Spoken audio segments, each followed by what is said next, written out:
ಇನ್ನು ವಯನಾಡಿನಲ್ಲಿ ಆದಂತಹ ಭೂಕುಸಿತದ ಪರಿಣಾಮ ಏನಿದೆ ಅದರ ದೃಶ್ಯಗಳು ಈಗ ಒಂದೊಂದಾಗಿ ಮನಕಲಕತ್ತೆ. ಆದರೆ ಇನ್ನೊಂದು ಕಡೆಗೆ ಈಗ ಪ್ರಧಾನಿ ಮೋದಿ ಅವರು ದೃಶ್ಯವನ್ನ ನೋಡೋಕೆ, ಘಟನಾ ಸ್ಥಳವನ್ನ ನೋಡೋಕೆ ವೈಮಾನಿಕ ಸಮೀಕ್ಷೆಯನ್ನ ಮಾಡಕ್ಕೆ ಹೋಗ್ತಾ ಇದ್ದಾರೆ. ಚೂರಲ್ಮಲದಲ್ಲಿ ತಾತ್ಕಾಲಿಕ ಸೇತುವೆ ಮೇಲೆ ಈಗ ಮೋದಿ ಅವರು ತೆರಳಿದ್ದಾರೆ.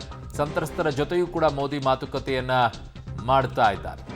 ಸೊ ಪ್ರಧಾನಿ ಮೋದಿಗೆ ಸೇನೆಯಿಂದ ಈಗ ಮಾಹಿತಿ ಸಿಗ್ತಾ ಇದೆ, ಎಲ್ಲಿ ಹೇಗಿದೆ, ಯಾವ ರೀತಿಯಾದಂತಹ ಪರಿಸ್ಥಿತಿ ಇದೆ ಅಂತ ಹೇಳಿ. ಪ್ರಧಾನಿ ಮೋದಿಗೆ ಸಿಎಂ ಪಿಣರಾಯಿ ವಿಜಯನ್ ಕೂಡ ಜೊತೆಯಲ್ಲೇ ಇದ್ದಾರೆ. ವಯನಾಡು ದುರಂತ ಸ್ಥಳವನ್ನು ಈಗ ಪ್ರಧಾನಿ ಮೋದಿ ಅವರು ವೀಕ್ಷಿಸಿದ್ದಾರೆ. ಮೊದಲು ಅದು ವೈಮಾನಿಕ ಸಮೀಕ್ಷೆಯನ್ನು ಮಾಡ್ತಾರೆ ಅನ್ನುವಂತಿತ್ತು. ಅದಾದ ನಂತರ ಈಗಿಲ್ಲ, ಖುದ್ದು ಅವರೇ ಹೋಗಿದ್ದಾರೆ.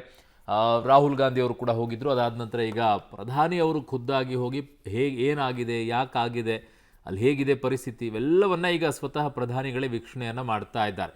ವಯನಾಡು ದುರಂತ ಸ್ಥಳವನ್ನು ವೀಕ್ಷಣೆ ಮಾಡಿದ್ದಾರೆ. ಸೇನಾ ಅಧಿಕಾರಿಗಳು ವಿವರಿಸ್ತಾ ಇದ್ದಾರೆ. ಕಾರಣ ಆರಂಭದಿಂದಲೂ ಕೂಡ ಸೇನಾ ಅಧಿಕಾರಿಗಳು ಅಲ್ಲೇ ಇದ್ದರು, ಸಿಬ್ಬಂದಿಗಳು ಅಲ್ಲೇ ಇದ್ದರು. ಅವರೆಲ್ಲ ಹೇಳ್ತಾ ಇದ್ದಾರೆ ಏನಾಗಿದೆ ಇದು ಆ್ಯಕ್ಚುಲಿ ಏನು ಅಂತೇಳಿ. ಮ್ಯಾಪ್ ಮೂಲಕವಾಗಿಯೇ ಅವರಿಗೆ ವಿವರಣೆಯನ್ನು ಕೊಡ್ತಾ ಇದ್ದಾರೆ. ಹೇಗೆ ಸಾಧ್ಯ ಆಯಿತು ಇಷ್ಟೊಂದು ಪ್ರಮಾಣದಲ್ಲಿ ಹಿಂಗೆ ಅನಾಹುತ ಆಗೋಕ್ಕೆ ಅನ್ನುವಂಥದ್ದು ಆಶ್ಚರ್ಯ ಎಲ್ಲರಿಗೂ ಉಂಟಾಗುತ್ತೆ. ಸ್ಥಳಕ್ಕೆ ಹೋದಂಥವರಿಗೇ ಅದರ ಪ್ರಮಾಣ ಹೇಗಿದೆ ಅನ್ನುವಂಥದ್ದು ಗೊತ್ತಾಗುತ್ತೆ. ಕಲ್ಪನೆ ಮಾಡ್ಕೊಳ್ಳೋಕ್ಕೂ ನಮಗೆ ಸ್ವಲ್ಪ ಪ್ರಮಾಣದಲ್ಲಿ ಮಾಡ್ಕೊಳ್ಬೋದು. ಅದಕ್ಕಿಂತಲೂ ಮಿಗಿಲಾಗಿ ಕಲ್ಪನೆಗೂ ಮೀರಿ ಆಗಿರುವಂಥ ಅನಾಹುತ ಇದು. ಹಾಗಾಗಿ ಸ್ಥಳಕ್ಕೆ ಹೋಗಿರುವಂಥ ಪ್ರಧಾನಿಗಳಿಗೆ ಈಗ ಎಲ್ಲ ಮಾಹಿತಿಯನ್ನು ಅಲ್ಲಿರುವಂಥ ಜಿಲ್ಲಾಧಿಕಾರಿಗಳು, ಅದರ ಜೊತೆಗೆ ಸೇನಾಧಿಕಾರಿಗಳು, ಅದರ ಜೊತೆಗೆ ಆ ರಾಜ್ಯದ ಮುಖ್ಯಮಂತ್ರಿ ಆಗಿರುವಂಥ ಪಿಣರಾಯಿ ವಿಜಯನ್ ಕೂಡ ಅಲ್ಲೇ ಇದ್ದಾರೆ. ಅವರು ಕೂಡ ವಿವರವನ್ನು ಕೊಡ್ತಾ ಇದ್ದಾರೆ. ಹೇಗೆ ಸಾಧ್ಯ ಆಯಿತು ಇಷ್ಟೊಂದು ಅನಾಹುತ ಆಗೋಕ್ಕೆ ಅಂತ ಹೇಳಿ. ಎಷ್ಟು ಗ್ರಾಮಗಳಲ್ಲಿ ಹಾನಿಯಾಗಿದೆ, ಮತ್ತು ಎಷ್ಟು ಮನೆಗಳ ಹಾನಿಯಾಗಿದೆ, ಎಷ್ಟು ಜೀವಗಳಿಗೆ ಹಾನಿಯಾಗಿದೆ.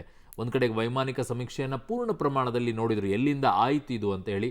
ಅದಾದ ನಂತರ ಸ್ಥಳಕ್ಕೂ ಕೂಡ ಹೋಗಿ ತೆರಳಿ ಆ ಸೇತುವೆ ಏನಿದೆ, ಸೇನೆ ನಿರ್ಮಾಣ ಮಾಡಿದಂಥ ಸೇತುವೆ, ತಾತ್ಕಾಲಿಕ ಸೇತುವೆ, ಅದರ ಮೇಲೆಯೂ ಕೂಡ ಓಡಾಡಿ ಅಲ್ಲಿರುವಂಥ ಪರಿಸ್ಥಿತಿಯನ್ನು ವೀಕ್ಷಣೆಯನ್ನು ಪ್ರಧಾನಿ ನರೇಂದ್ರ ಮೋದಿಯವರು ಮಾಡಿದ್ದಾರೆ. ಸೇನಾ ಅಧಿಕಾರಿಗಳು ಇವರಿಗೆಲ್ಲ ಮಾಹಿತಿಯನ್ನು ಕೂಡ ಕೊಟ್ಟಿದ್ದಾರೆ. ಕಲ್ಪನೆ ಮಾಡ್ಕೊಳ್ಳೋಕ್ಕೆ ಅಸಾಧ್ಯವಾಗಿರುವಂಥ ಘಟನೆ ಇದು. ನಿರೀಕ್ಷೆ ಮಾಡಿ ಇಂಥದ್ದು ಆಗಬಹುದು. ಎಲ್ಲೋ ಒಂದು ಕಡೆ ಮಣ್ಣು ಕೂಸ್ತಿದೆ ಅಂದರೆ, ಒಂದೆಲ್ಲೋ ಬಂಡೆ ಕೂಸ್ತಿದೆ ಅಂದರೆ ಓಕೆ, ಒಂದೆಲ್ಲೋ ಹೋಗುವಂಥ ಸಂದರ್ಭದಲ್ಲಿ ಅಥವಾ ಯಾವುದೋ ಒಂದು ಮನೆ ಮೇಲೆ ಬಿದ್ದಿದೆ ಅಂದರೆ ಬೇಕು. ಇಲ್ಲಿ ಗ್ರಾಮಗಳೇ ಕೊಚ್ಕೊಂಡು ಹೋಗುವ ಮಟ್ಟಕ್ಕೆ ಅದರ ಮೇಲೆ 20 ಅಡಿ ಮಣ್ಣು ಹೋಗುತ್ತೆ ಅಂತಂದರೆ ಹೇಗೆ ನಂಬೋಕ್ಕೆ ಸಾಧ್ಯ?